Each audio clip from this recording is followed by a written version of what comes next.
Pendidikan Agama Kristen dan Budi Pekerti kelas 7. Bab 1. Indahnya mengampuni.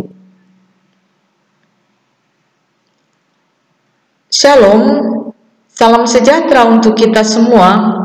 Selamat bertemu di pertemuan kelas 7 untuk pertama kali dalam pelajaran Pendidikan Agama Kristen dan Budi Pekerti dengan Ibu Christine Piri. Tetap semangat belajar di masa pandemi COVID-19.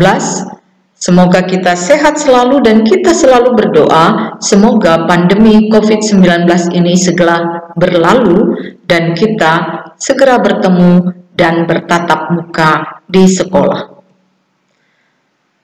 Sebelum kita mulai pelajaran kita, mari kita berdoa. Kita sikap berdoa dan Ibu pimpin dengan doa. Mari kita berdoa. Tuhan Allah Bapa di dalam Yesus Kristus, terima kasih karena kami boleh belajar hari ini materi indahnya mengampuni. Tolonglah kami, anugerahi kami dengan Roh-Mu yang kudus, supaya kami dimampukan mengerti materi hari ini, memahaminya, bahkan mampu hidup mengampuni sesuai dengan ajaran Kristus. Inilah doa kami dalam nama Tuhan Yesus Kristus kami berdoa. Amin. Mari kita lihat kompetensi dasar pelajaran kita hari ini. Pertama, menerima bahwa hanya Allah yang dapat mengampuni dan menyelamatkan manusia melalui karya penyelamatan dalam Yesus Kristus. Kedua, bersedia mengampuni orang lain. Ketiga, menjelaskan Allah mengampuni dan menyelamatkan manusia melalui Yesus Kristus. Kita masuk ke indikator pembelajaran sekaligus menjadi tujuan pembelajaran. Memahami arti mengampuni dan diampuni. Kedua, bersedia memiliki sikap mengampuni. Ketiga, belajar dari Yesus Kristus, Yusuf anak Yakub, tokoh perjanjian lama, dan tokoh perjanjian baru, dan tokoh dunia Nelson Mandela tentang jiwa mengampuni. Keempat, membuat slogan mengampuni dari pengalaman hidup Nelson Mandela dan pengalaman pribadi masing-masing siswa.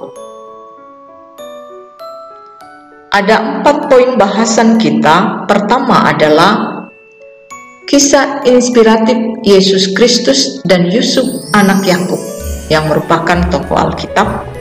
Kedua, kisah inspiratif Nelson Mandela, tokoh dunia. Ketiga, arti mengampuni. Keempat, tugas. Kita masuk poin bahasan pertama. Poin bahasan pertama, kisah inspiratif Yesus Kristus, kisah inspiratif Yusuf anak Yakub. Kita lihat Yesus Kristus. Kita mulai dari Yohanes 3 ayat 16. Semua pasti hafal ya. Kita hafal atau kita baca bersama-sama. Karena begitu besar kasih Allah akan dunia ini, sehingga Ia telah mengaruniakan anaknya yang tunggal, supaya setiap orang yang percaya kepadanya tidak binasa, melainkan beroleh hidup yang kekal. Kemudian kita baca 2 Korintus 5 ayat 21 dikatakan, Dia yang tidak mengenal dosa telah dibuatnya menjadi dosa karena kita, supaya dalam Dia kita dibenarkan oleh Allah. Kita lihat arti nama Yesus Kristus. Dari arti nama Yesus, Yesus artinya penyelamat. Itu dari kata Yosua, Yehosua. Sedangkan Kristus artinya yang diurapi. Itu dari kata Mesias. Sehingga Yesus Kristus adalah penyelamat yang diurapi. Dialah Allah yang datang menebus manusia, menebus saya, ibu, menebus kalian anak-anak, menebus orang tua kalian, menebus seluruh manusia di kayu salib, supaya manusia beroleh keselamatan yang kekal, bukan kematian yang kekal atau kebinasaan. Kemudian kita masuk tokoh inspiratif Alkitab yang kedua, yaitu adalah Yusuf. Kita lihat Yusuf dan saudara-saudaranya. Bapak Yakub Ayah dari Yusuf memiliki 12 anak laki-laki yang menjadi 12 suku Israel. Kita lihat Ruben, Simeon, Lewi, Yehuda, Dan, Naftali, Gad, Asher, Isakar, Sebulon, Yusuf, Benyamin. Kita lihat bahwa saudara-saudara Yusuf itu membencinya karena Yusuf lebih dikasihi oleh ayahnya dan ia dibenci oleh saudara-saudaranya.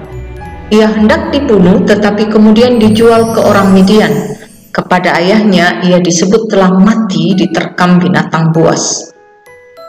Perjalanan hidupnya penuh fitnah dan penderitaan membawanya menjadi raja muda di Mesir. Luar biasa ya, karena hikmat Tuhan dia bisa mengartikan mimpi Raja Firaun.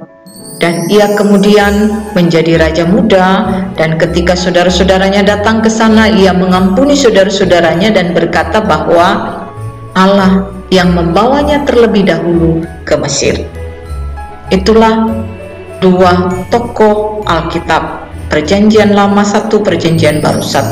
Kita masuk poin bahasan yang kedua, Nelson Mandela. Siapa sih Nelson Mandela ini? Ya, mari kita lihat anak-anak ya.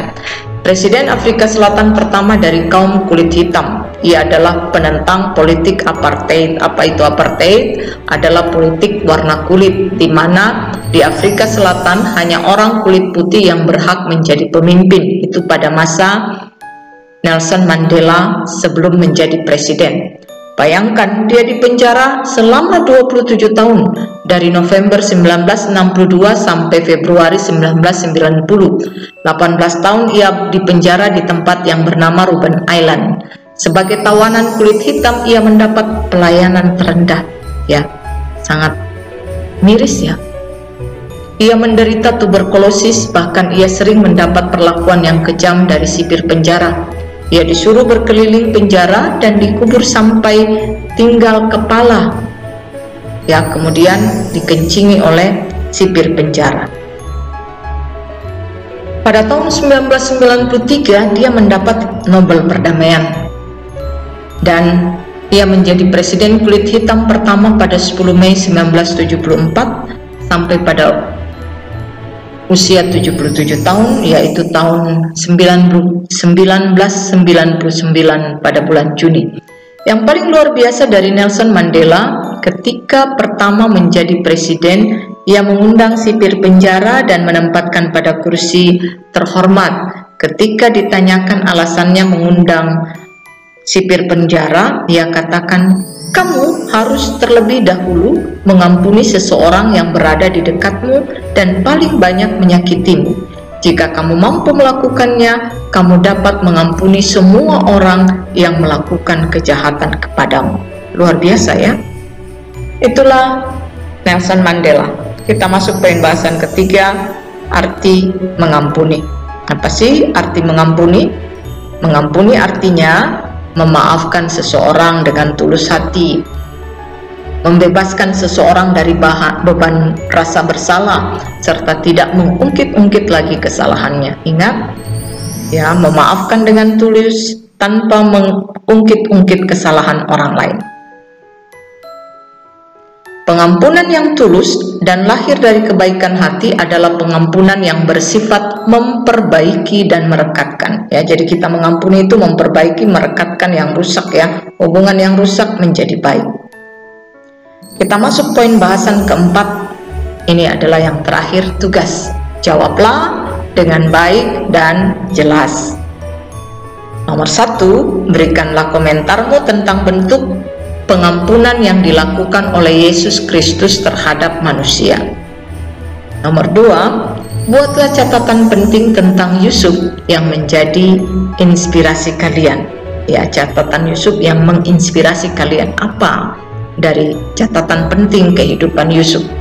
Kemudian yang ketiga, buatlah slogan mengenai indahnya mengampuni dari pengalaman Nelson Mandela dikaitkan dengan pengalaman kalian sendiri. Jadi slogan bagaimana indahnya mengampuni dari kita baca tentang Nelson Mandela, kita pelajari Nelson Mandela, dan dalam kehidupan kita sendiri.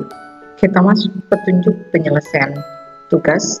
Nomor 1 dan nomor 2 diselesaikan hari ini sebelum jam 15.00 WITA melalui Google Classroom. Nomor 3, slogan dicatat di buku dan juga dicatat dan diupload di profil WA dengan memberi hashtag pagar indahnya mengampuni pada besok hari selama 2 minggu. Ingat ya, jadi mulai besok slogan kalian itu di-upload di profil WA kalian. Kita tutup pertemuan kita dengan berdoa. Mari kita bersikap berdoa dan Ibu memimpin dengan doa. Mari kita berdoa. Terima kasih Tuhan Allah Bapa, hari ini kami sudah selesai belajar pendidikan agama Kristen di pertemuan pertama, materi pertama, indahnya mengampuni. Biarlah pelajaran ini karena kuasa Roh Kudus-Mu kami boleh mengertinya, memahaminya, dan juga melakukannya dalam kehidupan kami. Terima kasih Tuhan Yesus Kristus, inilah doa kami. Dalam nama Tuhan Yesus Kristus kami berdoa. Amin. Demikian pertemuan kita yang pertama untuk materi yang pertama. Sampai jumpa di pertemuan selanjutnya masih dengan materi bab 1 indahnya mengampuni. Semoga kita sehat selalu. Salam sejahtera untuk kita semua.